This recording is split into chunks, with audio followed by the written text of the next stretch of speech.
hace mucho tiempo había solo películas, televisión y libros para entretener a las masas.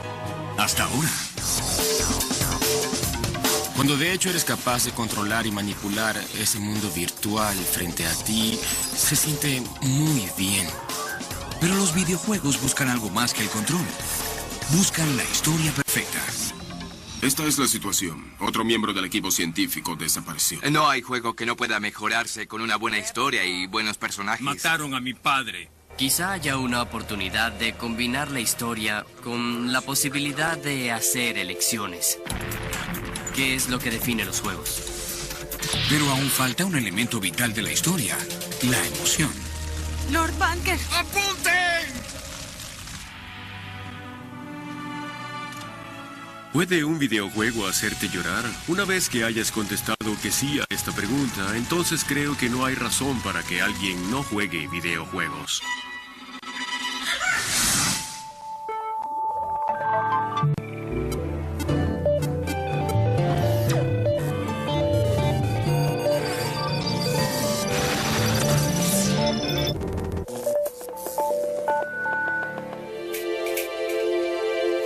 La era dorada de los juegos de galería llegó a la cima a finales de los 70 y principios de los 80, con las píldoras saltarinas de Pac-Man e invasores espaciales no identificados. Los videojuegos les permitían a los jugadores controlar su propia experiencia digital. Pero si esta nueva forma de entretenimiento había de durar, los diseñadores de juegos sabían que necesitaban lo que ya tenían la televisión y las películas, una historia. Creo que al comienzo los videojuegos se trabajaban con una técnica mecánica muy simple como Pong, donde se rotaba un dial y se movía una raqueta. Para el movimiento de la bola usábamos algo de física, pero en realidad no trata sobre nada, es solo diversión. Para mantener entretenidos a los jugadores, los diseñadores aprendieron de los cineastas que debían conectarse con el jugador. Para que los juegos pasaran del nivel de ser solo una actividad divertida como Pong, o ser un real entretenimiento que compitiese con películas y libros, los juegos tuvieron que cruzar el umbral y llegarnos de forma similar a una historia, con respuestas emocionales, con personajes con quienes pudiésemos involucrarnos y que no nos importaran. A finales de los 70, un film innovador llevó las películas de acción a nuevas alturas, al fundir una batalla de ciencia ficción con una historia dramática. Guiado por un héroe Jedi, el viaje de Luke Skywalker era un llamado a la grandeza y una oportunidad para que un hombre hiciese un gran cambio. Un tema que muchos conocen. George Lucas aprendió del texto clásico de Joseph Campbell, El héroe de las mil caras.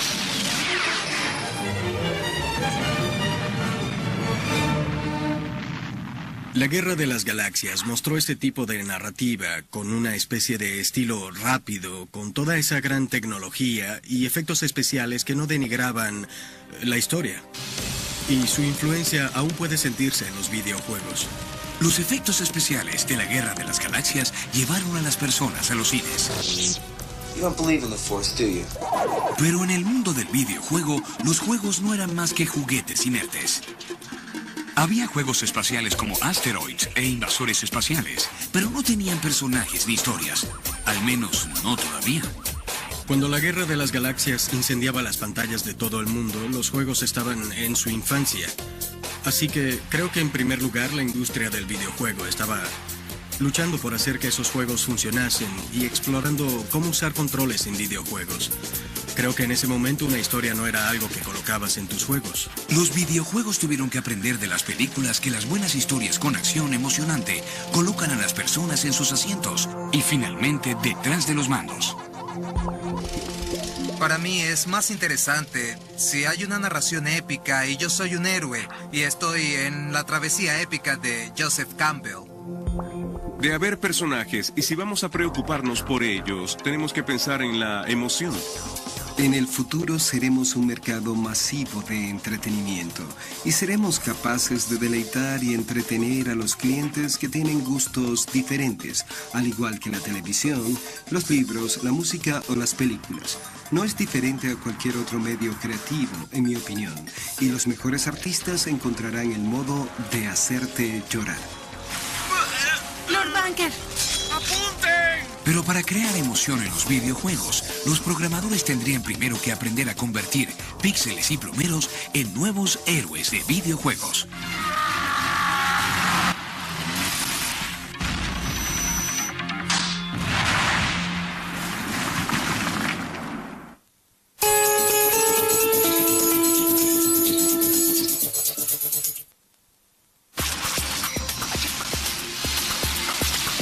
Luego de que millones de personas siguieran el viaje heroico de Luke Skywalker en la Guerra de las Galaxias, los videojuegos notaron que tal vez ellos también necesitaban un héroe.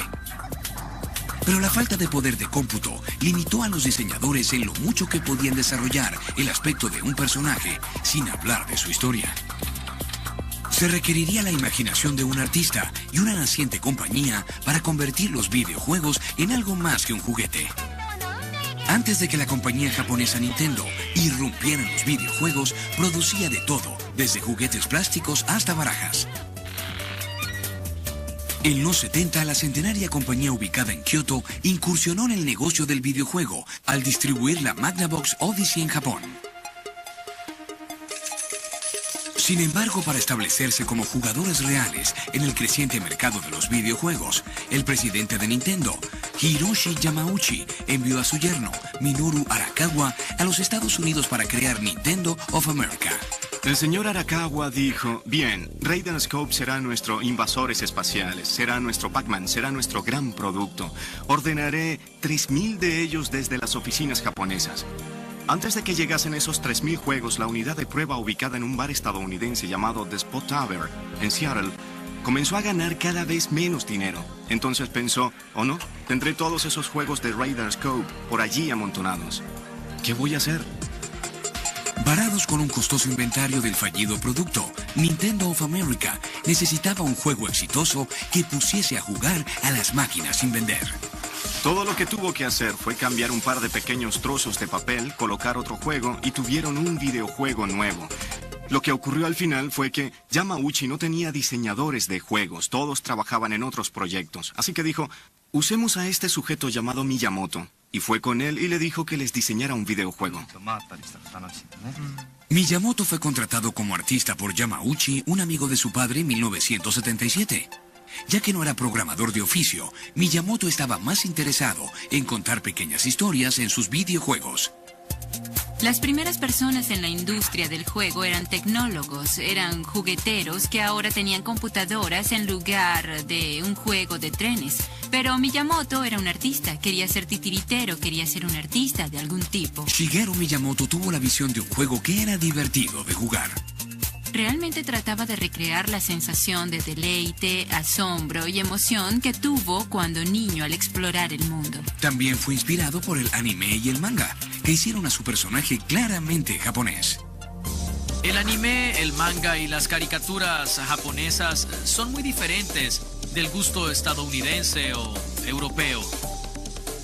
Los japoneses crecieron en un ambiente donde se veían muchos personajes infantiles adorables. Y han pasado más de 40 años. El manga y el anime han afectado mucho a los japoneses.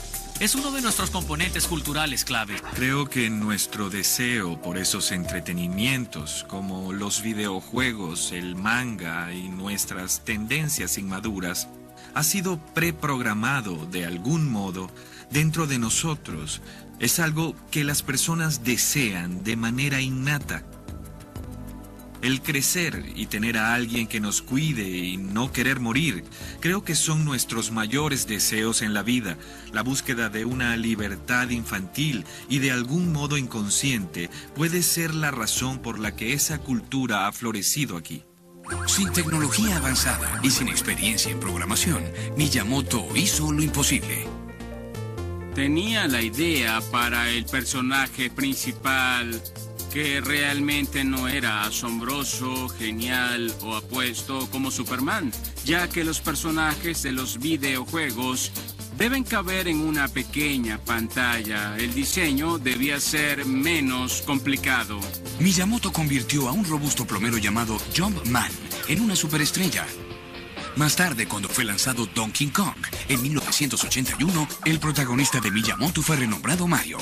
Fue un personaje más desarrollado. La idea era que un videojuego no debía tratar solo del Armagedón o de dispararle a esto o de defenderte de aquello, sino de un personaje con una especie de imperativo moral al tener que salvar a su novia de un desagradable gorila. Bien, si miramos los juegos estadounidenses de los 70, muchos de ellos no tenían un personaje central.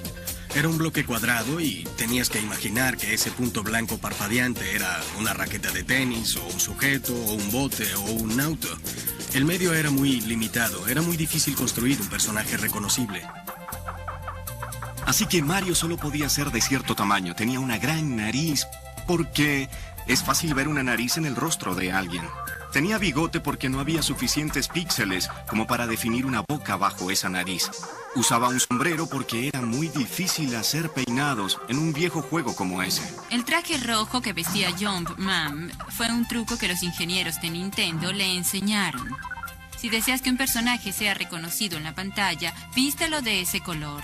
Así que tuvo que aprender todas esas cosas, pero trajo consigo la imaginación de un artista y la narrativa propia de un artista. Y eso fue algo muy importante para la industria en aquel entonces.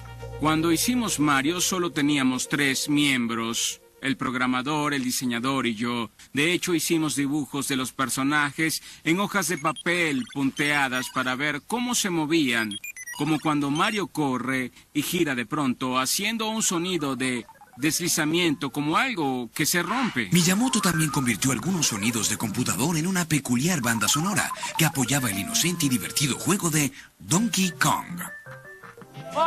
Nintendo tuvo su primer éxito y Mario pronto llegó a ser más reconocido que Mickey Mouse. Miyamoto convirtió píxeles en movimiento en Mario, el héroe de todos, quien no solo salvó a la princesa, sino que ayudó a salvar el negocio del videojuego casero. It's a whole new playing field for the nation's Nintendoholics. Todos creían que los videojuegos caseros habían muerto, que la moda de las consolas de juegos había terminado.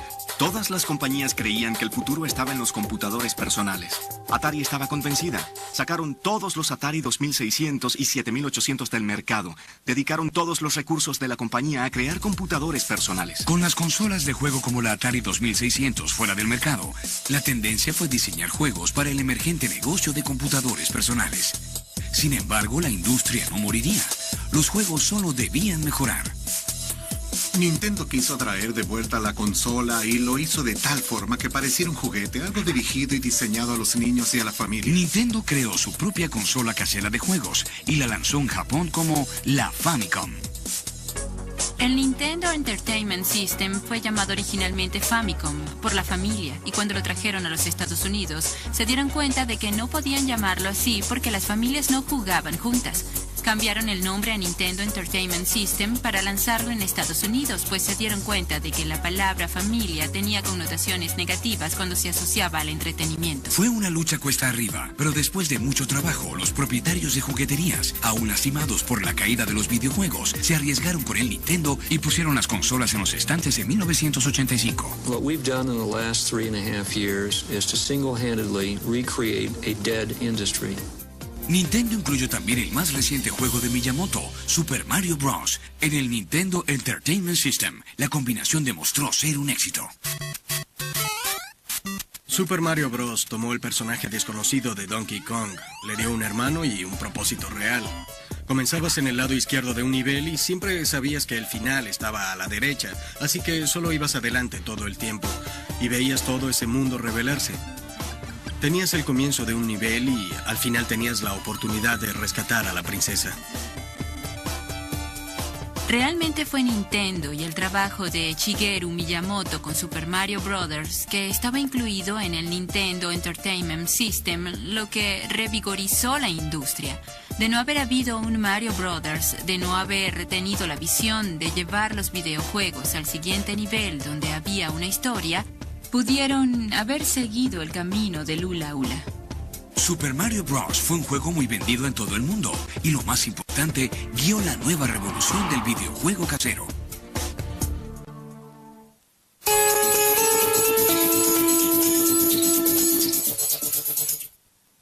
What will the future bring from Nintendo? El éxito de Super Mario Bros. Y Nintendo marcó el nacimiento de los personajes y la narrativa en los videojuegos. Mientras los jugadores entraban al mundo de Mario, Shigeru Miyamoto ya estaba ideando otro imaginativo mundo de juegos que sus jugadores podrían explorar y descubrir. Un mundo evocador de su infancia en las colinas cercanas a Kioto. Él salía a explorar, y al parecer había un sistema de cuevas cerca de donde vivía, así que un día llevó una linterna para recorrerlas. Exploró diferentes pasadizos y los cartografió. Más adelante, cuando la tecnología fue lo suficientemente poderosa, dijo, quiero hacer un juego que se trate de exploraciones. Muchos años atrás, el príncipe oscuro Ganon robó uno de los trifuerzas de poder. Con juegos como Donkey Kong, Mario siempre es igual al final y al principio. Ocurre igual con Super Mario Bros. Con Zelda, Link es débil al principio. Solo tiene cierta cantidad de energía vital. No tiene armas. No tiene nada. Al final de Zelda tiene una colección de armas, toda su energía vital. Y eso fue único en Legend of Zelda. Hubo juegos de rol mucho antes de ese, pero fue el primero que unió eso con mucho éxito a la acción. Son historias épicas con temas clásicos del bien y el mal. El protagonista tiene que rescatar a alguien. Eres un chico que debe salir y ser valiente y ser mejor de lo que eras cuando comenzaste, no solo por tu propio bien, sino por el bien de tu comunidad. Legend of Zelda le dio al jugador un mundo y un personaje de videojuego con los que podía sentir empatía por primera vez. Siempre oirán a la gente decir que lloraron al jugar Legend of Zelda por primera vez. Se basaba mucho en la historia. Tu capacidad de tener sentimientos reales por el protagonista y por lo que le sucedía para mejorarse. Legend of Zelda, lanzado en 1987, se hizo muy popular en Europa, Japón y Estados Unidos. Seguir a un personaje mientras subía de nivel y ganaba más poder al encontrar tesoros escondidos se hizo significativo para una generación que comenzaba a concentrarse más en sí misma. Creo que los 80 fueron el abandono final de todos los delirios sobre revolucionar las instituciones y los hippies de la contracultura ahora eran las instituciones y aceptaron los juguetes institucionales de corazón. A menudo más dinero era la meta de un juego. Al derretirse la Guerra Fría a mediados de los 80, las tensiones entre las superpotencias comenzaron a menguar. Reagan y Thatcher redujeron los impuestos e impulsaron una década de consumismo. Los propios videojuegos eran un juguete de aspiración. La consola de juegos se convirtió en una de las cosas en que se gastaba mucho dinero, lo cual no era algo que las generaciones previas habrían aceptado. Mi padre, siendo un contador, no habría comprado un computador para jugar, habría comprado un computador para hacer hojas de cálculo.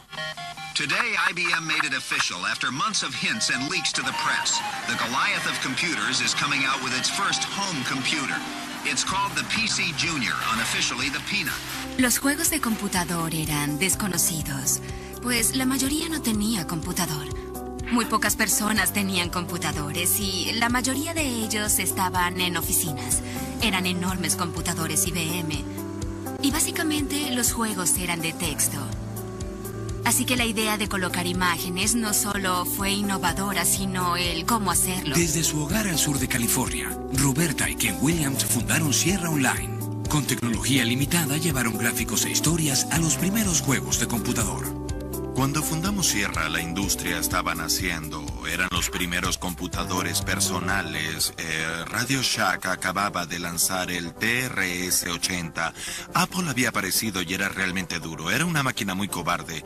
Creo que ahora la mayoría de los mandos tienen más poder de cómputo que los primeros computadores. En 1980, Robert Aiken crearon Mystery House. No tenía sonido, ni color, ni animación, pero tenía una característica que no tenía ningún otro juego de computador entonces: gráficos. Ken lo vendía a las tiendas locales de aplicaciones en bolsas de plástico. Para su sorpresa, pronto fue un éxito y vendió más de 10,000 copias, lo cual era un fenómeno récord para la época, considerando el limitado número de computadores personales vendidos. Mystery House se vendía en una proporción de casi 1 a 1 con los computadores caseros. Por alguna razón, quienes jugaban en sus computadores tenían una mentalidad diferente a la de los compradores de máquinas de videojuegos.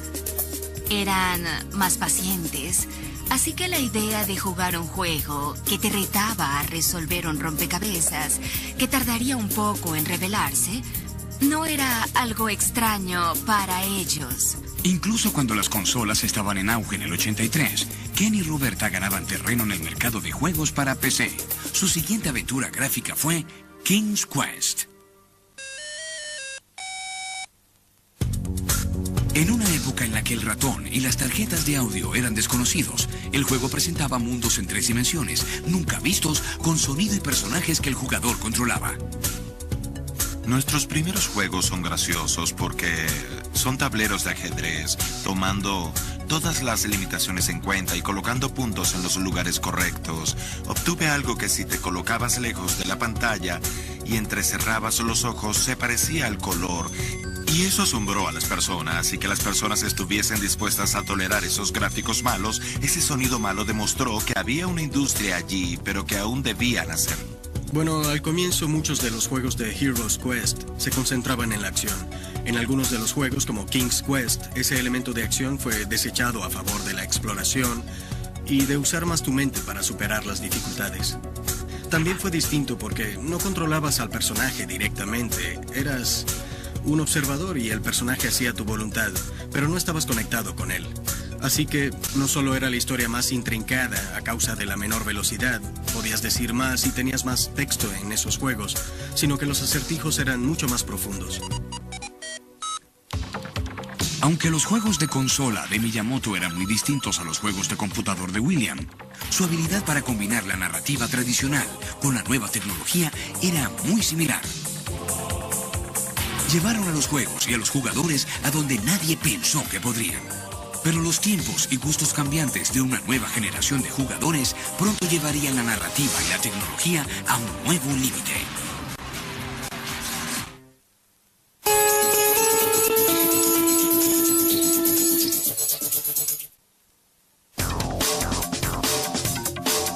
Artistas como Shigeru Miyamoto y Roberta Williams dieron vida a los videojuegos con sus ricas narraciones, personajes y ambientes. Con solo algunos píxeles y sonidos de donde escoger, crearon mundos absorbentes donde cada jugador era un héroe coronado. Jugar al héroe en Super Mario Bros. Era divertido, pero para comienzos de los 90, los jugadores crecieron y querían un entretenimiento que reflejase su nueva madurez. Mr. Gorbachev, tear down this wall. Siguiendo el colapso de la Unión Soviética y el fin de la Guerra Fría, la década estuvo marcada por una nueva globalización económica y cultural. De pronto, una nueva generación de jugadores que crecieron con solo algunos canales de televisión, ahora tenía docenas de canales en su conexión de cable. Y con sus nuevos computadores personales en casa, los jugadores también estaban conectados a Internet, capaces de obtener información de todo el mundo en segundos. A finales de los 80 comenzamos a ver consolas caseras tan poderosas como las que están en las salas de juego. Así que las personas comenzaron a decir que la cantidad de tecnología necesaria para lanzar el transbordador espacial podía estar en tu computadora personal. Para muchos el viaje del héroe había terminado. Los jugadores cambiaron sus coronas por cabellos puntiagudos, autos rápidos y mujeres. Los antihéroes de los videojuegos surgieron y los jugadores mayores los amaban. Creo que muchos no se dieron cuenta de que cuando la llamada generación Nintendo creció, quería seguir jugando, igual que alguien veía películas cuando era niño y al crecer todavía quiere hacerlo, solo que prefieren material adulto. Una compañía de juegos llamada Sega Enterprises ofreció justo eso. Igual que Nintendo, Sega era una compañía de juegos que lanzó éxitos como Frogger en los 70 y luego una consola llamada Sega Master System en los 80. La consola se vendió excepcionalmente bien en Europa y Brasil. Pero en 1983 Sega recibió un duro golpe con la caída de los videojuegos. The manufacturers are still trying, those who haven't gone bankrupt, but the experts who follow the industry say it probably won't make a big comeback, that the game players have simply moved on to other things like video cassettes, records, tapes, even the movies. No sabían que el negocio del videojuego no estaba listo para morir. Sega nunca se rindió. En lugar de eso, regresó al mercado en recuperación y lanzó el Sega Mega Drive en Japón. Una consola de 16 bits para rivalizar con el Famicom de 8 bits de Nintendo. Con el doble de poder de cómputo, el sistema de Sega poseía mejores gráficos y sonidos. Con 8 bits, podías hacer un Donkey Kong simple, Pong y cosas así. Si tienes 16 bits, puedes cubrir un rango mayor, puedes tener deportes de equipo y juegos de aventuras buenos con historias. Podías hacer versiones mucho mejores de todos los géneros. Esta nueva tecnología llegó justo a tiempo. Cuando los jugadores de Pong crecieron y tuvieron que trabajar, las compañías de juegos tuvieron que atraer a la generación de jugadores de Mario que ahora eran jóvenes de unos 20 años de edad. Cuando el Sega Mega Drive fue lanzado en Estados Unidos, fue renombrado Sega Genesis. Y para atraer al comprador algo mayor, la consola incluía un veloz puercoespín antropomorfo. Si Mario era lindo, entonces Sonic the Hedgehog era el tipo de personaje culpable de mostrarte el dedo que comenzó a resonar en los ansiosos adolescentes de los tempranos 90. Así que al crecer, Sonic fue un personaje más relevante para ellos. A principios de los 90, Nintendo aún era la fuerza dominante, mirando en retrospectiva, guiada por supuesto por ese pequeño plomero italiano llamado Mario. Pero creo que Sega identificó que el consumidor buscaba algo más, en particular con el lanzamiento de la consola Sega Genesis. Ahora había más poder de cómputo, lo que permitió a los personajes, en lugar de saltar de setas y rebotar con ese efecto de deslizamiento lateral, poder mostrar mayor velocidad. Sonic se trataba de la movilidad y de desplazarse, y creo que el cabello puntiagudo o los erizos en el puercoespín solo reforzaban eso. Sega buscaba presentar un personaje irreverente más unido a esa sensación de travesura de los chicos adolescentes. Sonic era el personaje perfecto. Era un antihéroe, en el sentido de que no se hizo para personificar cualidades heroicas. Era un poco egoísta, pero eso es también lo que lo hace divertido. En algunos casos, los personajes menos nobles eran los más entretenidos y, por lo tanto, los más divertidos de jugar. Antes de que Sonic apareciese en las pantallas, hubo otro antihéroe que llegó directo al corazón de miles de adultos aventureros. Larry Laffer era el protagonista de una serie llamada Leisure Suit Larry. Larry era calvo, tonto y vestía un traje casual, pero aún así era un amable perdedor de mediana edad que trataba de seducir mujeres atractivas. La dirección que tomé fue crear un antihéroe, un sujeto que constantemente fuese humillado, insultado o rechazado, pero si jugabas el juego lo suficiente, al final él perseveraría y tendría un breve momento de felicidad. Leisure Suit Larry, en el momento en que apareció, fue el primer contenido picante en un computador. Larry fue uno de los 10 mejores juegos de 1988, que demostró que los juegos ya no eran solo para niños. El sexo vende, siempre lo ha hecho. Eso no es una revelación para nadie. Obviamente tenía algo único para un juego de computador en esa época. Otro aspecto único de Leisure Suit Larry era que el juego se desarrollaba en un ambiente real, con personajes realistas. En lugar de explorar reinos de fantasía, como otros juegos de aventura, Larry llevó a los jugadores a casinos para adultos y a bares, dándole al jugador una experiencia más adulta. Creo que Larry fue el primer juego en usar personajes y personas reales en una época presente y en situaciones que parecía que podían ser actuales, a diferencia del carril en que estaban muchos juegos, que eran ambientes medievales o el espacio en el futuro. No me di cuenta de eso entonces, no tenía un plan, solo sabía que no quería competir con esos juegos o con los otros, y por lo tanto allí había un gran hoyo en el medio que me pareció el punto perfecto, y estoy feliz de haberlo visto desarrollarse con los años como una tendencia en los juegos. Creo que hoy cada vez más juegos tratan sobre personas reales, en ambientes reales, con acción realista. Para permitir estos mundos de juego más realistas y explícitos, las compañías de juegos tenían que desarrollar nueva tecnología. A pesar de que Nintendo se asoció con Sony para desarrollar la tecnología de CD-ROM para su consola a principios de los 90, las disputas por contratos destruyeron la sociedad. En lugar de trabajar con otra compañía de juegos, Sony decidió continuar su investigación y desarrollar su propia consola independiente llamada Sony PlayStation. Cuando Sony lanzó el PlayStation 1, reconoció que había una audiencia allí afuera de 18 o 21 años que aún deseaba jugar videojuegos, aún quería hacerlo. Pero ¿saben qué?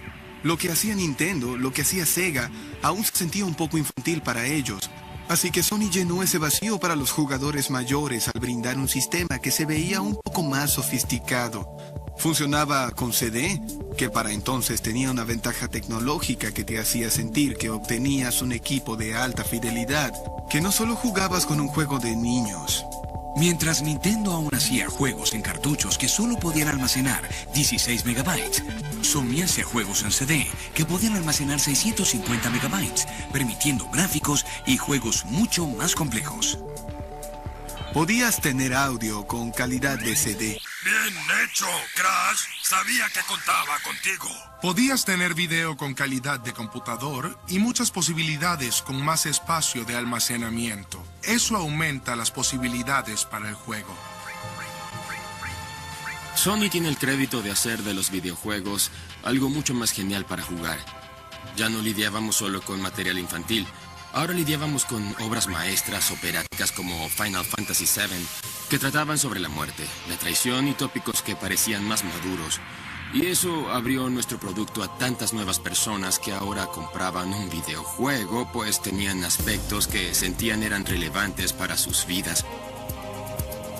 La PlayStation básicamente alcanzó el mismo nivel de penetración en 10 años que el del teléfono en 30 años. Simplemente era una señal de cuán listas estaban las personas para tener algo como eso en sus vidas. También nos llevó a esta época en la que se produce más material de adultos. Desde 1994 hasta 1997, casi 16 millones de unidades de PlayStation encontraron su lugar junto a los estéreos y videocaseteras del mundo. La PlayStation apareció en un momento en que las consolas se mudaron a un mundo en 3 dimensiones. Para los juegos Tomb Raider y Lara Croft y esos complejos ambientes que podías explorar, ese fue un sello de la PlayStation que para la época asombró a las personas. Otro juego de PlayStation que asombró a las personas fue Grand Theft Auto 3, donde el héroe ya no salvaba a la princesa, sino que se salvaba a sí mismo, incluso si eso significaba violar la ley.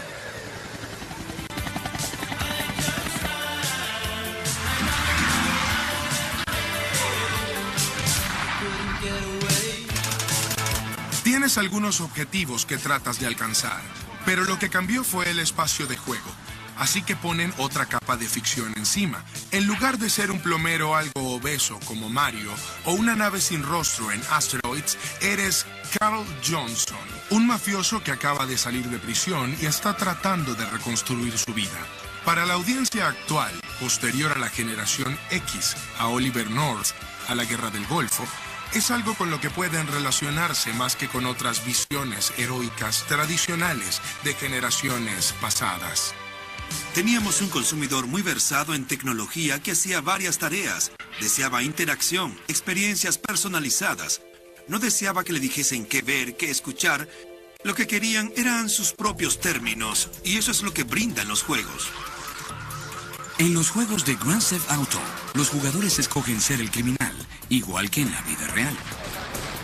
Grand Theft Auto es un juego que permite a los jugadores tomar decisiones y diría que no siempre son las decisiones que quisiéramos. Misty necesita que la busquen, así que toma un auto y recógela en la clínica. Luego la traes aquí. Puedes hacer algo que está mal y aún así obtener alguna recompensa en el juego por hacerlo. Del mismo modo que en la vida real, alguien puede robar tu casa, lo que claramente está mal, y aún así obtener dinero de los bienes que robó. Esa es la vida real y ahora hay algunos juegos que están presentando esos mismos dilemas a las personas. Y es interesante cuando ven eso y digan, cielos, es horrible que te permitan tomar las mismas decisiones que en la vida real. Eres liberado en este mundo del juego y puedes probar los autos. Puedes probar cómo se sienten y luego piensas, ¿qué tal si lo lanzo del puente? Y el auto estalla. Intentas todas esas cosas geniales que no podrías hacer en la vida real y que con suerte no harás. Cuando fue lanzada la PlayStation 2, la tercera edición de la serie, Grand Theft Auto, inesperadamente surgió como el gran éxito de 2001. Saltar por monedas era viejo. Saltar sobre transeúntes era lo nuevo. Grand Theft Auto 3 y sus secuelas impulsaron este movimiento de juegos que se volvían más como Hollywood. Son juegos que hablan sobre la vida del crimen, como se ve en tantas películas o programas como Los Sopranos, y tenía tan increíble reparto de estrellas que Rockstar, el fabricante, ni siquiera se emocionó, ni siquiera quisieron aprovecharlo, solo querían tener personas como Samuel L. Jackson. Tomaré eso, Hernández. Oye, es mi papel, amigo. Es dinero. Es dinero de drogas. Y todos esos grandes nombres están tras bastidores haciendo este videojuego. También era cinematográfica porque te contaba una historia en la que veías a tu personaje comenzar como un criminal sin importancia y luego ascender de rango, ganándose más respeto de sus pares y luchando contra otros jefes del crimen, así que tenía una verdadera presentación cinematográfica de Hollywood, pero al mismo tiempo era un videojuego puro. La serie Grand Theft Auto, creada por Rockstar Games, inició una tendencia en juegos que ahora tiene historias dignas del cine, actuación de voces de alta calidad hecha por estrellas de Hollywood e incluso bandas sonoras.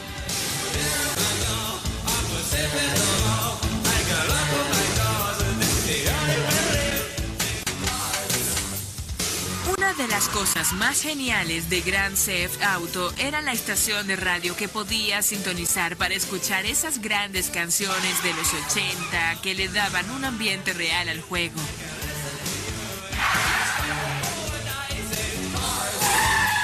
Rockstar usó canciones populares y también doblajes muy talentosos. Escribían los diálogos cortos e impactantes y funcionaban.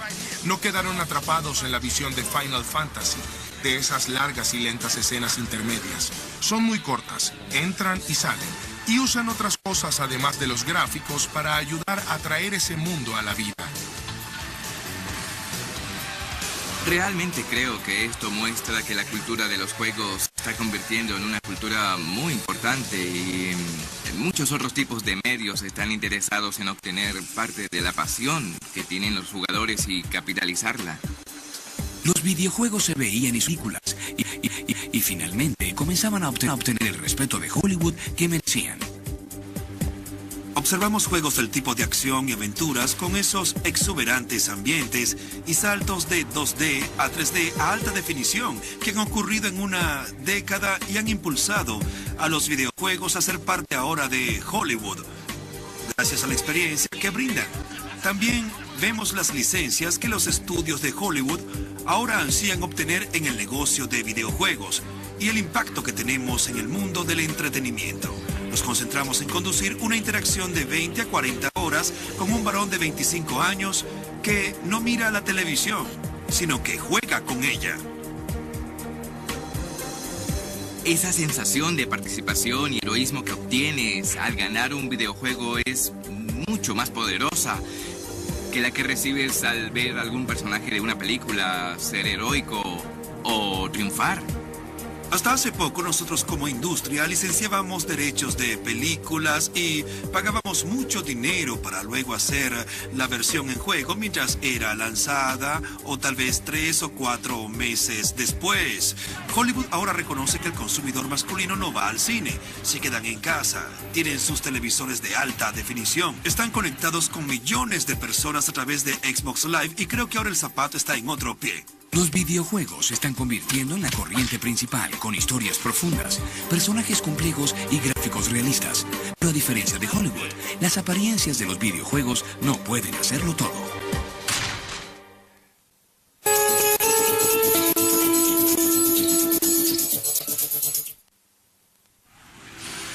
En el inicio del siglo XXI, los días de jugar con un hombrecito de mostacho muy crecido terminaron. Las consolas nuevas como la Sony PlayStation revolucionaron la industria. El poder computacional de consolas modernas como la PlayStation o la Xbox es mucho mayor que el que tuvimos en las primeras consolas de videojuegos, como la máquina Pong. Realmente es como comparar el nivel de tecnología encarnado en un rascacielos moderno a Stonehenge.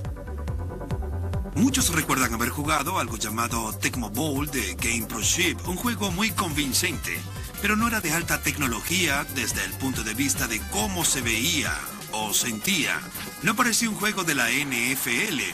Ahora, si vemos algunos juegos de hoy, en particular Madden Football de Electronic Arts, si no le prestas mucha atención, podrías pensar que es un juego real de la NFL.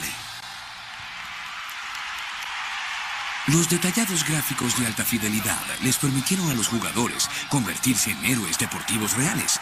Sin importar su habilidad física, podían dominar cualquier deporte virtualmente. Los nuevos juegos deportivos le dan al jugador una sensación de poder sobre sus héroes, pues de pronto tienes todos esos rostros de jugadores, sus nombres y todo es real y las nóminas están allí. Así que casi pueden mover a esos sujetos por allí como soldaditos en un campo. Y esa es una experiencia muy excitante. Electronic Arts ha tenido un lema sobre EA Sports. Si está en el juego, está en el videojuego. Eso se originó por mi pasión por la autenticidad. Para lograr que los personajes del videojuego se moviesen como atletas reales, los desarrolladores usaron captura de movimiento, un método tecnológico que tomaron de Hollywood. La captura de movimiento es un proceso mediante el cual colocas marcadores en una persona y luego capturas los datos de sus movimientos. Esto permite ser muy realista, movimientos de coyunturas. En el básquetbol real observas que cuando alguien se mueve, todos en la cancha reaccionan de alguna manera. Y EA dijo, bien, trataremos de tomar ventaja de eso. Así que de hecho capturaron el movimiento de 10 jugadores a la vez en la cancha, además de las sesiones de captura individual que estaban haciendo. Así que cuando juegas, ves la diferencia. Haces un pequeño movimiento y todos responden a él inmediatamente. Así que eso te mete un poco más en el juego. Tienes tanto poder de cómputo al crear esos ambientes que tienes algo que es casi hiperrealista. Puedes ver el globo ocular del jugador y ni siquiera puedes ver esas cosas cuando miras eventos deportivos reales en la televisión. Sin embargo, al tratar de crear gráficos más reales en los videojuegos, los héroes deportivos de hecho comenzaron a parecer más muertos que vivos, en lo que los tecnólogos llamaban el valle inexplicable. Un término para describir la respuesta repulsiva que los humanos tienen hacia los robots casi humanos o hacia actitudes extrañas. Como la diferencia entre un cuerpo vivo y un cadáver, la diferencia entre un maniquí y un ser humano. Mientras más parezca humano, más avanza esa brecha y aún decimos que luce plástico, mecánico y real. No tenemos ese problema observando una caricatura, decir que es escalofriante, no luce real, pero mientras más te acercas al realismo, más se dan cuenta de que es como un muñeco viviente, no un ser humano. Sin emoción, incluso el personaje más realista, una auténtica experiencia humana. Si solo puedes comunicarte con los personajes de un modo muy llano, ¿cómo harás que te importen realmente? No tendremos problemas en matarlos y arrollarlos con nuestros autos virtuales, pero una vez que podamos hablar con nuestras propias palabras y que ellos puedan oírnos y haya una conversación real, comenzaremos a sentir más emociones y podremos llegar al punto de llorar al interactuar con ellos. El estándar dorado es ahora si un juego puede hacerte llorar. Y algunos creen que no es posible. No hay juego que pueda hacerte llorar excepto cuando no funciona. Otros creen que los juegos ya no hacen llorar regularmente. Pero el llanto se ha convertido en emblema de la captura de la experiencia humana. Se trata de ampliar el rango de lo que puede hacer un juego. ¿Qué tipo de mundos puede traer a nuestros salones? Al principio era difícil mostrar seres humanos, así que los juegos se trataban de alienígenas. Pero luego descubrimos cómo mostrarlos en la pantalla y comenzamos a hacer juegos sobre ellos. Ahora el santo grial es la emoción, personajes que se desarrollan como seres humanos reales. Ese es nuestro próximo reto. Hasta entonces, tal vez las imágenes no tengan que surgir siempre en la pantalla. Pueden surgir en la imaginación del jugador, donde lo hicieron con los primeros gráficos de baja resolución o los juegos de aventuras textuales. Bien sea que pueda hacer llorar o no al jugador, el videojuego es un medio poderoso. Después de todo, ¿dónde más puede alguien convertirse en héroe al presionar un botón?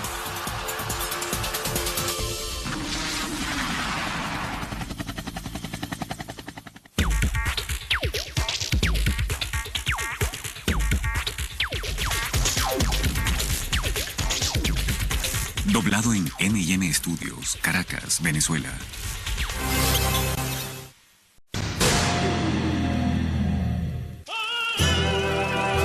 Hace mucho tiempo había solo películas, televisión y libros para entretener a las masas.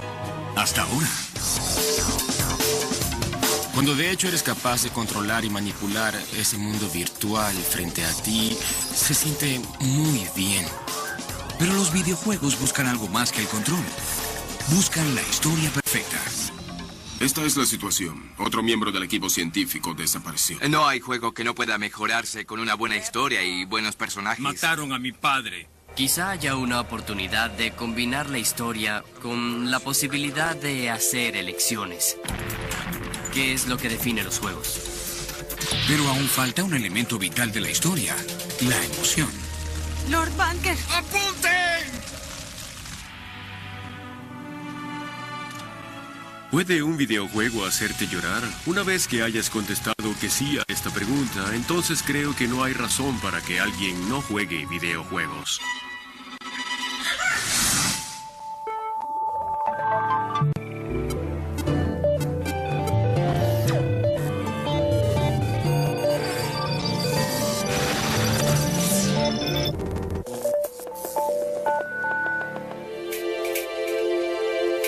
La era dorada de los juegos de galería llegó a la cima a finales de los 70 y principios de los 80, con las píldoras saltarinas de Pac-Man e invasores espaciales no identificados. Los videojuegos les permitían a los jugadores controlar su propia experiencia digital. Pero si esta nueva forma de entretenimiento había de durar, los diseñadores de juegos sabían que necesitaban lo que ya tenían la televisión y las películas, una historia. Creo que al comienzo los videojuegos se trabajaban con una técnica mecánica muy simple como Pong, donde se rotaba un dial y se movía una raqueta. Para el movimiento de la bola usábamos algo de física, pero en realidad no trata sobre nada, es solo diversión. Para mantener entretenidos a los jugadores, los diseñadores aprendieron de los cineastas que debían conectarse con el jugador.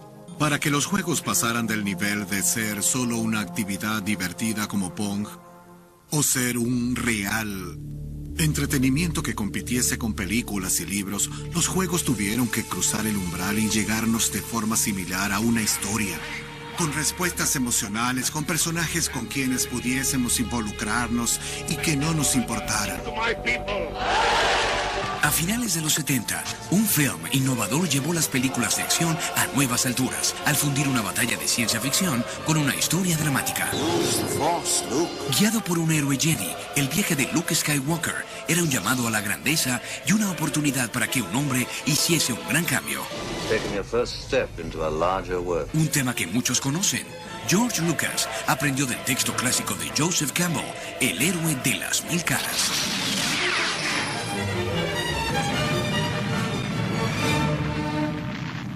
La Guerra de las Galaxias mostró este tipo de narrativa con una especie de estilo rápido, con toda esa gran tecnología y efectos especiales que no denigraban la historia.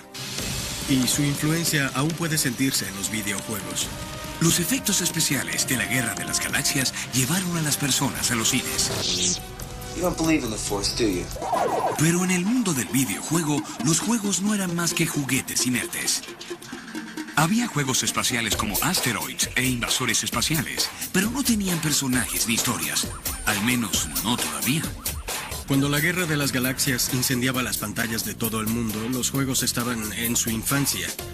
Así que creo que en primer lugar la industria del videojuego estaba luchando por hacer que esos juegos funcionasen y explorando cómo usar controles en videojuegos. Creo que en ese momento una historia no era algo que colocabas en tus juegos. Los videojuegos tuvieron que aprender de las películas que las buenas historias con acción emocionante colocan a las personas en sus asientos y finalmente detrás de los mandos. Para mí es más interesante si hay una narración épica y yo soy un héroe y estoy en la travesía épica de Joseph Campbell. De haber personajes, y si vamos a preocuparnos por ellos, tenemos que pensar en la emoción. En el futuro seremos un mercado masivo de entretenimiento y seremos capaces de deleitar y entretener a los clientes que tienen gustos diferentes, al igual que la televisión, los libros, la música o las películas. No es diferente a cualquier otro medio creativo, en mi opinión, y los mejores artistas encontrarán el modo de hacerte llorar. Lord Banker. ¡Apunten! Pero para crear emoción en los videojuegos, los programadores tendrían primero que aprender a convertir píxeles y plomeros en nuevos héroes de videojuegos.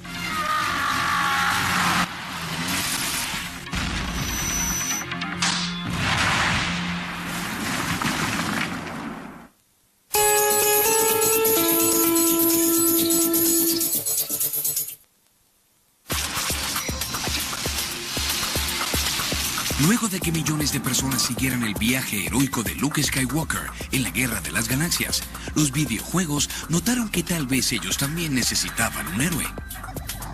Pero la falta de poder de cómputo limitó a los diseñadores en lo mucho que podían desarrollar el aspecto de un personaje sin hablar de su historia. Se requeriría la imaginación de un artista y una naciente compañía para convertir los videojuegos en algo más que un juguete. Antes de que la compañía japonesa Nintendo irrumpiera en los videojuegos, producía de todo, desde juguetes plásticos hasta barajas. En los 70, la centenaria compañía ubicada en Kioto incursionó en el negocio del videojuego al distribuir la Magnavox Odyssey en Japón. Sin embargo, para establecerse como jugadores reales en el creciente mercado de los videojuegos, el presidente de Nintendo, Hiroshi Yamauchi, envió a su yerno, Minoru Arakawa, a los Estados Unidos para crear Nintendo of America. El señor Arakawa dijo, bien, Raiden Scope será nuestro Invasores Espaciales, será nuestro Pac-Man, será nuestro gran producto. Ordenaré 3.000 de ellos desde las oficinas japonesas. Antes de que llegasen esos 3.000 juegos, la unidad de prueba ubicada en un bar estadounidense llamado The Spot Tower, en Seattle, comenzó a ganar cada vez menos dinero. Entonces pensó, oh no, tendré todos esos juegos de Raiden Scope por allí amontonados. ¿Qué voy a hacer? Varados con un costoso inventario del fallido producto, Nintendo of America necesitaba un juego exitoso que pusiese a jugar a las máquinas sin vender. Todo lo que tuvo que hacer fue cambiar un par de pequeños trozos de papel, colocar otro juego y tuvieron un videojuego nuevo. Lo que ocurrió al final fue que Yamauchi no tenía diseñadores de juegos, todos trabajaban en otros proyectos. Así que dijo, usemos a este sujeto llamado Miyamoto. Y fue con él y le dijo que les diseñara un videojuego. Miyamoto fue contratado como artista por Yamauchi, un amigo de su padre, en 1977. Ya que no era programador de oficio, Miyamoto estaba más interesado en contar pequeñas historias en sus videojuegos. Las primeras personas en la industria del juego eran tecnólogos, eran jugueteros que ahora tenían computadoras en lugar de un juego de trenes. Pero Miyamoto... Esta cantidad de energía vital. No tiene armas, no tiene nada. Al final de Zelda tiene una colección de armas, toda su energía vital. Y eso fue único en Legend of Zelda. Hubo juegos de rol mucho antes de ese, pero fue el primero que unió eso con mucho éxito a la acción. Son historias épicas con temas clásicos del bien y el mal. El protagonista tiene que rescatar a alguien. Eres un chico que debe salir y ser valiente y ser mejor de lo que eras cuando comenzaste, no solo por tu propio bien, sino por el bien de tu comunidad. Legend of Zelda le dio al jugador un mundo y un personaje de videojuego con los que podía sentir empatía por primera vez. Siempre oirán a la gente decir que lloraron al jugar Legend of Zelda por primera vez. Se basaba mucho en la historia. Tu capacidad de tener sentimientos reales por el protagonista y por lo que le sucedía para mejorarse. Legend of Zelda, lanzado en 1987, se hizo muy popular en Europa, Japón y Estados Unidos. Seguir a un personaje mientras subía de nivel y ganaba más poder al encontrar tesoros escondidos se hizo significativo para una generación que comenzaba a concentrarse más en sí misma. Creo que los 80 fueron el abandono final de todos los delirios sobre revolucionar las instituciones y los hippies de la contracultura ahora eran las instituciones y aceptaron los juguetes institucionales de corazón. A menudo más dinero era la meta de un juego. Al derretirse la Guerra Fría a mediados de los 80, las tensiones entre las superpotencias comenzaron a menguar. Reagan y Thatcher redujeron los impuestos e impulsaron una década de consumismo. Los propios videojuegos eran un juguete de aspiración. La consola de juegos se convirtió en una de las cosas en que se gastaba mucho dinero, lo cual no era algo que las generaciones previas habrían aceptado. Mi padre, siendo un contador, no habría comprado un computador para jugar, habría comprado un computador para hacer hojas de cálculo. Today, IBM made it official after months of hints and leaks to the press. The Goliath of computers is coming out with its first home computer. It's called the PC Junior, unofficially the Peanut. Los juegos de computador eran desconocidos, pues la mayoría no tenía computador. Muy pocas personas tenían computadores y la mayoría de ellos estaban en oficinas. Eran enormes computadores IBM. Y básicamente los juegos eran de texto.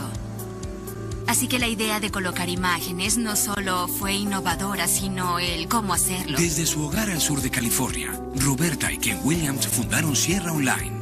Con tecnología limitada llevaron gráficos e historias a los primeros juegos de computador. Cuando fundamos Sierra, la industria estaba naciendo. Eran los primeros computadores personales. Radio Shack acababa de lanzar el TRS-80. Apple había aparecido y era realmente duro. Era una máquina muy cobarde. Creo que ahora la mayoría de los mandos tienen más poder de cómputo que los primeros computadores. En 1980, Roberta y Ken crearon Mystery House. No tenía sonido, ni color, ni animación, pero tenía una característica que no tenía ningún otro juego de computador entonces: gráficos. Ken lo vendía a las tiendas locales de aplicaciones en bolsas de plástico. Para su sorpresa, pronto fue un éxito y vendió más de 10,000 copias, lo cual era un fenómeno récord para la época, considerando el limitado número de computadores personales vendidos. Mystery House se vendía en una proporción de casi 1 a 1 con los computadores caseros. Por alguna razón, quienes jugaban en sus computadores tenían una mentalidad diferente a la de los compradores de máquinas de videojuegos. Eran más pacientes, así que la idea de jugar un juego que te retaba a resolver un rompecabezas, que tardaría un poco en revelarse, no era algo extraño para ellos. Incluso cuando las consolas estaban en auge en el 83, Ken y Roberta ganaban terreno en el mercado de juegos para PC. Su siguiente aventura gráfica fue King's Quest.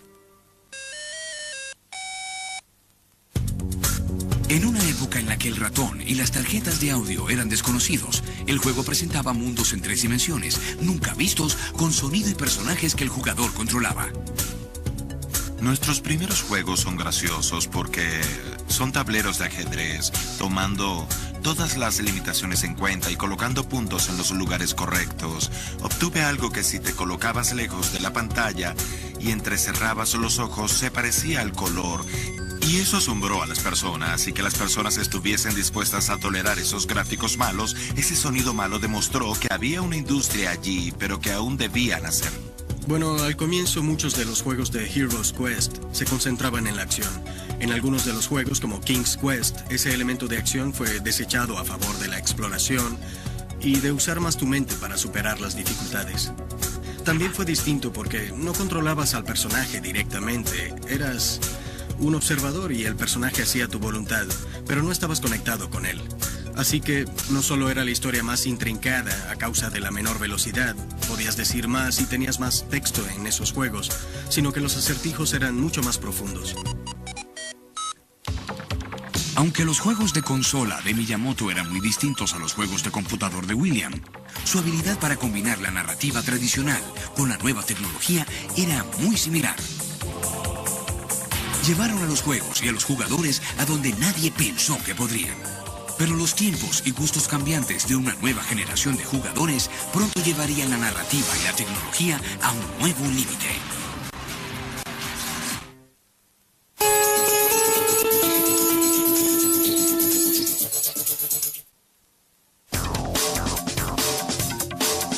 Artistas como Shigeru Miyamoto y Roberta Williams dieron vida a los videojuegos con sus ricas narraciones, personajes y ambientes. Con solo algunos píxeles y sonidos de donde escoger, crearon mundos absorbentes donde cada jugador era un héroe coronado.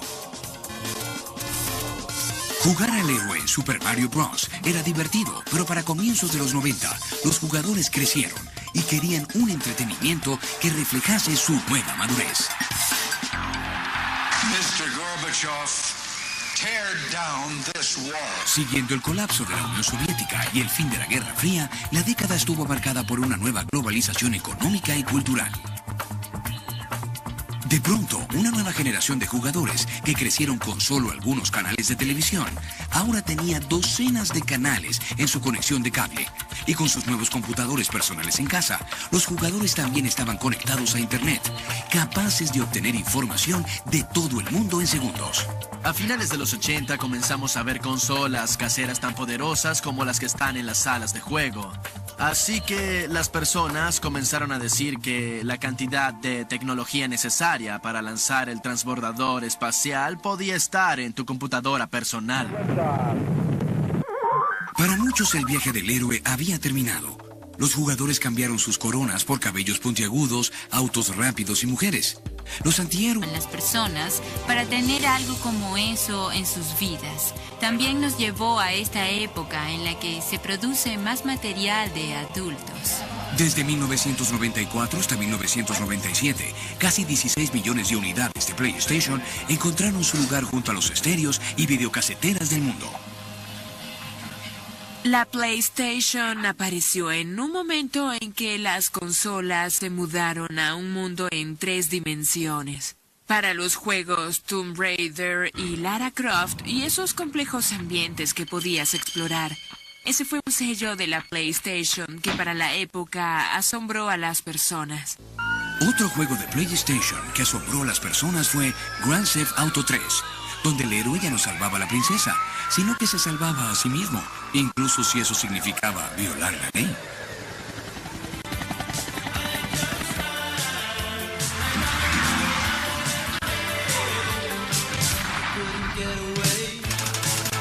Tienes algunos objetivos que tratas de alcanzar, pero lo que cambió fue el espacio de juego. Así que ponen otra capa de ficción encima. En lugar de ser un plomero algo obeso como Mario o una nave sin rostro en Asteroids, eres Carl Johnson, un mafioso que acaba de salir de prisión y está tratando de reconstruir su vida. Para la audiencia actual, posterior a la generación X, a Oliver North, a la Guerra del Golfo, es algo con lo que pueden relacionarse más que con otras visiones heroicas tradicionales de generaciones pasadas. Teníamos un consumidor muy versado en tecnología que hacía varias tareas. Deseaba interacción, experiencias personalizadas. No deseaba que le dijesen qué ver, qué escuchar. Lo que querían eran sus propios términos, y eso es lo que brindan los juegos. En los juegos de Grand Theft Auto, los jugadores escogen ser el criminal, igual que en la vida real. Grand Theft Auto es un juego que permite a los jugadores tomar decisiones, y diría que no siempre son las decisiones que quisiéramos. Misty necesita que la busquen, así que toma un auto y recógela en la clínica. Luego la traes aquí. Puedes hacer algo que está mal y aún así obtener alguna recompensa en el juego por hacerlo. Del mismo modo que en la vida real, alguien puede robar tu casa, lo que claramente está mal, y aún así obtener dinero de los bienes que robó. Esa es la vida real, y ahora hay algunos juegos que están presentando esos mismos dilemas a las personas. Y es interesante cuando ven eso y digan, cielos, es horrible que te permitan tomar las mismas decisiones que en la vida real. Eres liberado en este mundo del juego y puedes probar los autos. Puedes probar cómo se sienten y luego piensas, ¿qué tal si lo lanzo del puente? Y el auto estalla. Intentas todas esas cosas geniales que no podrías hacer en la vida real y que con suerte no harás. Cuando fue lanzada la PlayStation 2, la tercera edición de la serie, Grand Theft Auto, inesperadamente surgió como el gran éxito de 2001. Saltar por monedas era viejo. Saltar sobre transeúntes era lo nuevo. Grand Theft Auto 3 y sus secuelas impulsaron este movimiento de juegos que se volvían más como Hollywood. Son juegos que hablan sobre la vida del crimen, como se ve en tantas películas o programas como Los Sopranos, y tenía tan increíble reparto de estrellas que Rockstar, el fabricante, ni siquiera se emocionó, ni siquiera quisieron aprovecharlo, solo querían tener personas como Samuel L. Jackson. Tomaré eso, Hernández. Oye, es mi papel, amigo. Es dinero. Es dinero de drogas. Y todos esos grandes nombres están tras bastidores haciendo este videojuego. También era cinematográfica porque te contaba una historia en la que veías a tu personaje comenzar como un criminal sin importancia y luego ascender de rango, ganándose más respeto de sus pares y luchando contra otros jefes del crimen, así que tenía una verdadera presentación cinematográfica de Hollywood, pero al mismo tiempo era un videojuego puro. La serie Grand Theft Auto, creada por Rockstar Games, inició una tendencia en juegos que ahora tiene historias dignas del cine, actuación de voces de alta calidad hecha por estrellas de Hollywood e incluso bandas sonoras.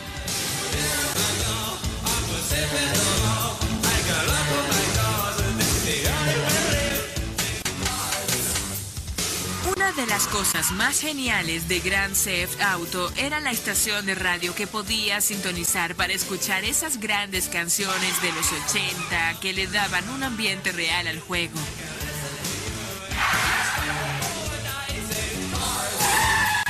Rockstar usó canciones populares y también doblajes muy talentosos. Escribían los diálogos cortos e impactantes y funcionaban.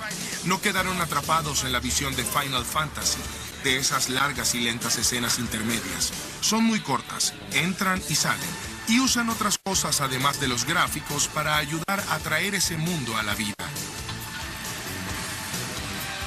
Realmente creo que esto muestra que la cultura de los juegos se está convirtiendo en una cultura muy importante y muchos otros tipos de medios están interesados en obtener parte de la pasión que tienen los jugadores y capitalizarla. Los videojuegos se veían en películas y finalmente comenzaban a obtener el respeto de Hollywood que merecían. Observamos juegos del tipo de acción y aventuras con esos exuberantes ambientes y saltos de 2D a 3D a alta definición que han ocurrido en una década y han impulsado a los videojuegos a ser parte ahora de Hollywood, gracias a la experiencia que brindan.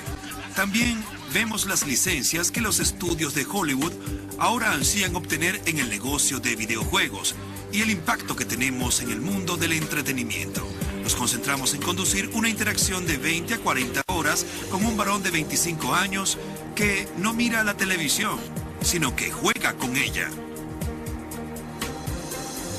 Esa sensación de participación y heroísmo que obtienes al ganar un videojuego es mucho más poderosa que la que recibes al ver algún personaje de una película ser heroico o triunfar.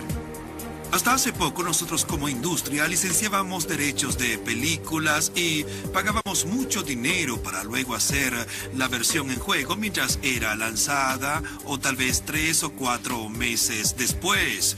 Hollywood ahora reconoce que el consumidor masculino no va al cine, se quedan en casa, tienen sus televisores de alta definición, están conectados con millones de personas a través de Xbox Live y creo que ahora el zapato está en otro pie. Los videojuegos se están convirtiendo en la corriente principal, con historias profundas, personajes complejos y gráficos realistas. Pero a diferencia de Hollywood, las apariencias de los videojuegos no pueden hacerlo todo.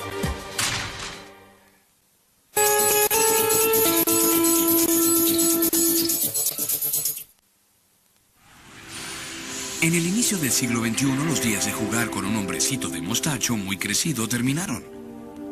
Las consolas nuevas como la Sony PlayStation revolucionaron la industria. El poder computacional de consolas modernas como la PlayStation o la Xbox es mucho mayor que el que tuvimos en las primeras consolas de videojuegos, como la máquina Pong. Realmente es como comparar el nivel de tecnología encarnado en un rascacielos moderno a Stonehenge. Muchos recuerdan haber jugado algo llamado Tecmo Bowl de Game Pro Chip, un juego muy convincente, pero no era de alta tecnología. Miyamoto era un artista, quería ser titiritero, quería ser un artista de algún tipo. Shigeru Miyamoto tuvo la visión de un juego que era divertido de jugar. Realmente trataba de recrear la sensación de deleite, asombro y emoción que tuvo cuando niño al explorar el mundo. También fue inspirado por el anime y el manga, que hicieron a su personaje claramente japonés. El anime, el manga y las caricaturas japonesas son muy diferentes del gusto estadounidense o europeo. Los japoneses crecieron en un ambiente donde se veían muchos personajes infantiles adorables y han pasado más de 40 años. El manga y el anime han afectado mucho a los japoneses. Es uno de nuestros componentes culturales clave. Creo que nuestro deseo por esos entretenimientos, como los videojuegos, el manga y nuestras tendencias inmaduras, ha sido preprogramado de algún modo dentro de nosotros. Es algo que las personas desean de manera innata. El crecer y tener a alguien que nos cuide y no querer morir, creo que son nuestros mayores deseos en la vida. La búsqueda de una libertad infantil y de algún modo inconsciente puede ser la razón por la que esa cultura ha florecido aquí. Sin tecnología avanzada y sin experiencia en programación, Miyamoto hizo lo imposible. Tenía la idea para el personaje principal que realmente no era asombroso, genial o apuesto como Superman, ya que los personajes de los videojuegos deben caber en una pequeña pantalla. El diseño debía ser menos complicado. Miyamoto convirtió a un robusto plomero llamado Jumpman en una superestrella. Más tarde, cuando fue lanzado Donkey Kong, en 1981, el protagonista de Miyamoto fue renombrado Mario. Fue un personaje más desarrollado. La idea era que un videojuego no debía tratar solo del Armagedón o de dispararle a esto o de defenderte de aquello, sino de un personaje con una especie de imperativo moral al tener que salvar a su novia de un desagradable gorila. Bien, si miramos los juegos estadounidenses de los 70, muchos de ellos no tenían un personaje central. Era un bloque cuadrado y tenías que imaginar que ese punto blanco parpadeante era una raqueta de tenis, o un sujeto, o un bote, o un auto. El medio era muy limitado, era muy difícil construir un personaje reconocible. Así que Mario solo podía ser de cierto tamaño, tenía una gran nariz, porque es fácil ver una nariz en el rostro de alguien. Tenía bigote porque no había suficientes píxeles como para definir una boca bajo esa nariz. Usaba un sombrero porque era muy difícil hacer peinados en un viejo juego como ese. El traje rojo que vestía Jumpman fue un truco que los ingenieros de Nintendo le enseñaron. Si deseas que un personaje sea reconocido en la pantalla, vístelo de ese color.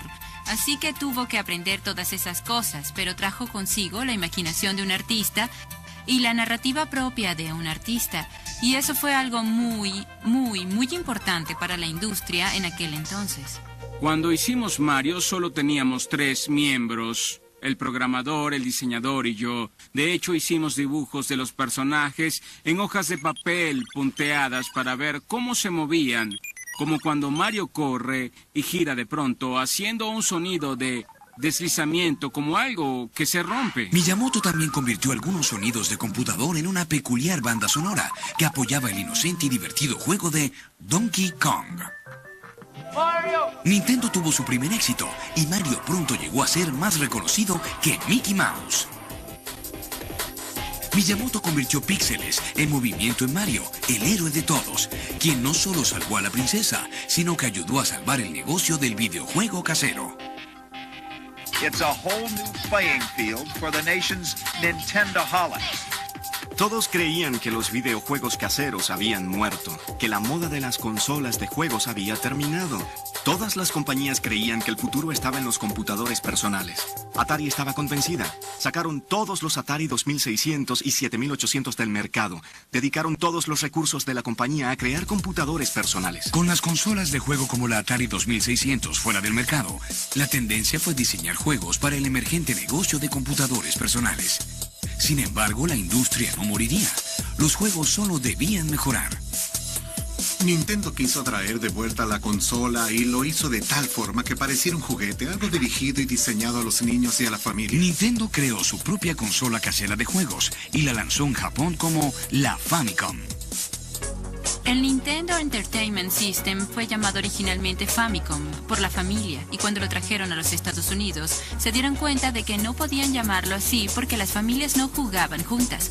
Cambiaron el nombre a Nintendo Entertainment System para lanzarlo en Estados Unidos, pues se dieron cuenta de que la palabra familia tenía connotaciones negativas cuando se asociaba al entretenimiento. Fue una lucha cuesta arriba, pero después de mucho trabajo, los propietarios de jugueterías, aún lastimados por la caída de los videojuegos, se arriesgaron con el Nintendo y pusieron las consolas en los estantes en 1985. What we've done in the last 3.5 years is to single-handedly recreate a dead industry.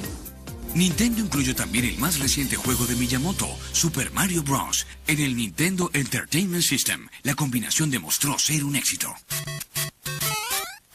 Super Mario Bros. Tomó el personaje desconocido de Donkey Kong, le dio un hermano y un propósito real.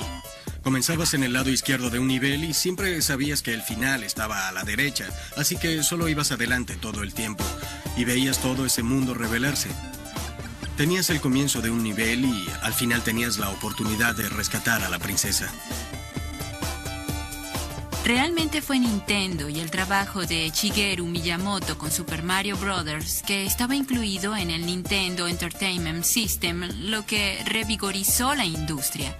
De no haber habido un Mario Bros., de no haber tenido la visión de llevar los videojuegos al siguiente nivel donde había una historia, pudieron haber seguido el camino del hula hula. Super Mario Bros. Fue un juego muy vendido en todo el mundo y lo más importante, guió la nueva revolución del videojuego casero.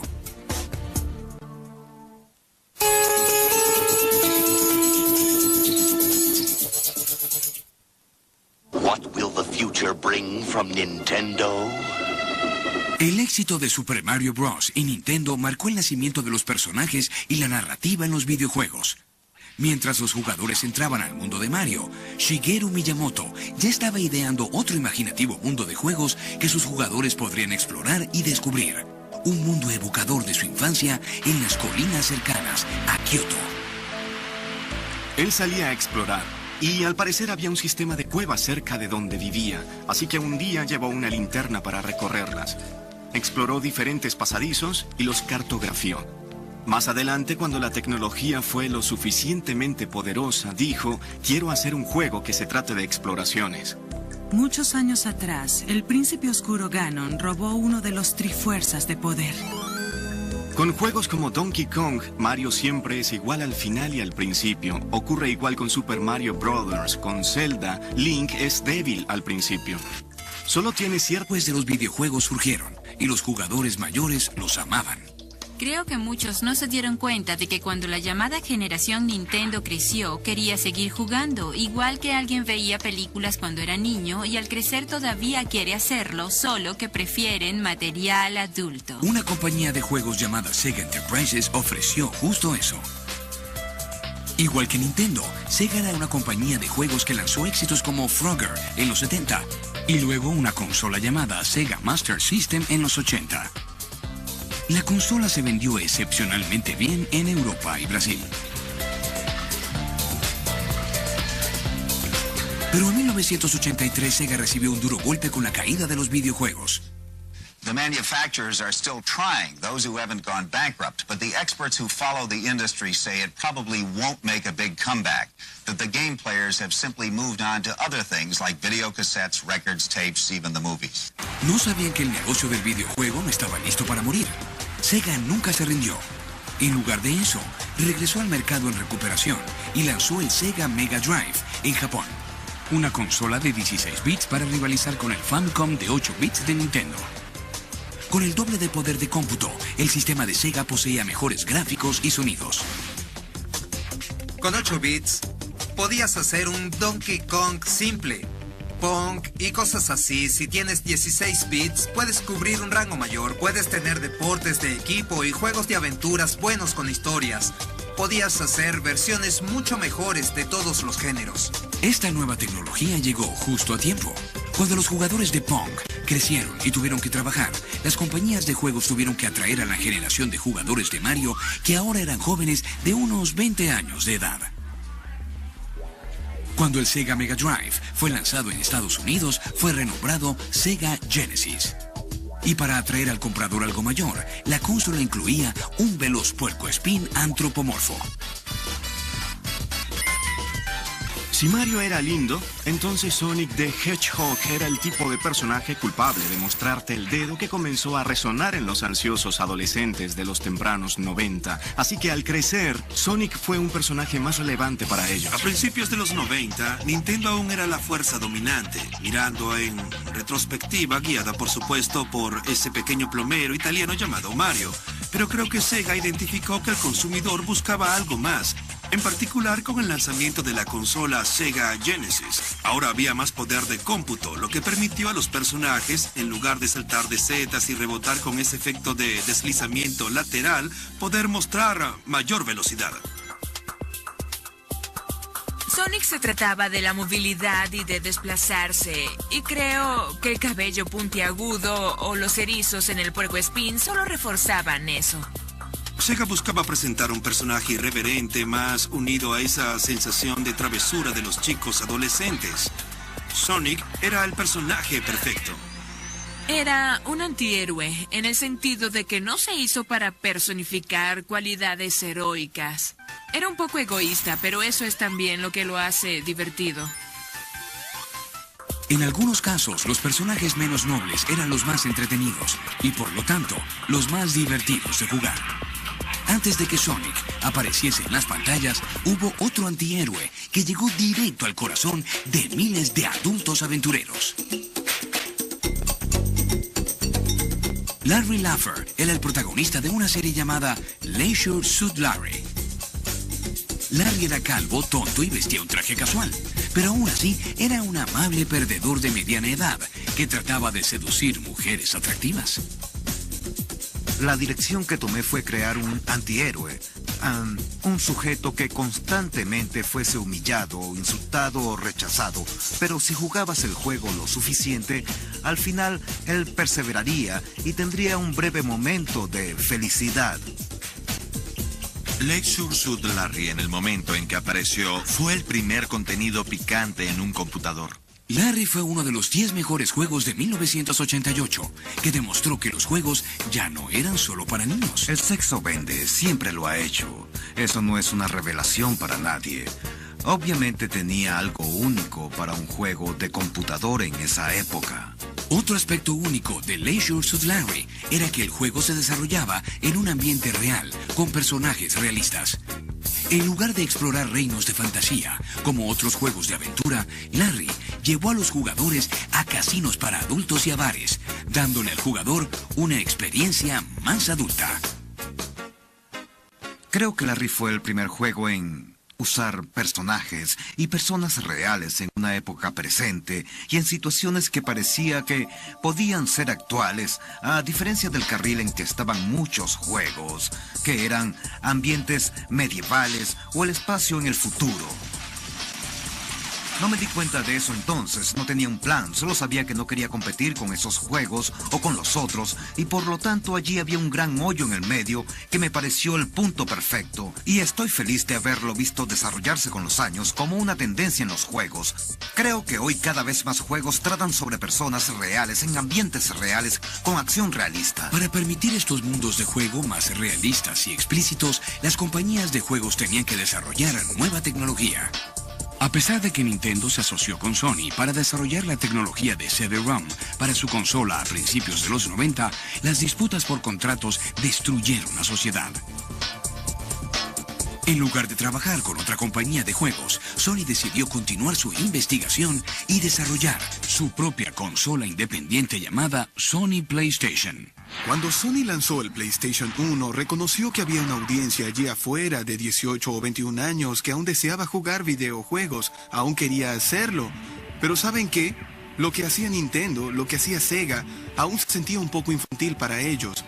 Así que Sony llenó ese vacío para los jugadores mayores al brindar un sistema que se veía un poco más sofisticado.